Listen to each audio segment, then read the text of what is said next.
Nous voulons un monde dans lequel il y aura des coquelicots, où il y aura des abeilles, où il y aura des oiseaux et des humains qui seront moins malades. Voilà ce qu'on veut, ce qu'on souhaite à notre pays. Toute une série de formes de vie qui nous accompagnaient depuis toujours sont en train de disparaître en France. On sait par exemple que le tiers des oiseaux ont disparu en 15 ans, ce qui est phénoménal. Vous imaginez, le tiers des oiseaux, les pollinisateurs, c'est-à-dire les abeilles, les papillons, disparaissent par milliards de milliards.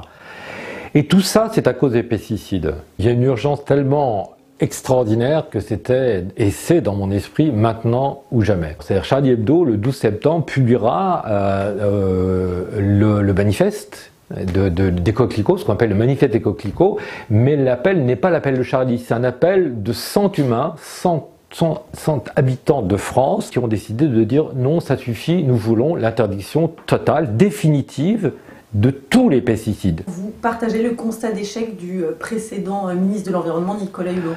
Bien sûr que je le partage, qui ne le partagerait pas? Et en plus, notre appel des coquelicots, il apparaît comme une réponse à cette situation effarante où des responsables politiques, des ministres d'État sont obligés de se retirer parce que les lobbies qui défendent des intérêts particuliers, en l'occurrence le lobby des pesticides, font la loi en France. Les lobbies font la loi en France. Et donc, notre manifeste, notre mouvement, qui est celui de la société française, oui, rejoint la crise politique ouverte par la démission de Nicolas Hulot, parce que c'est la preuve que si la société ne bouge pas, rien ne bougera jamais. Or là, la société va commencer à parler.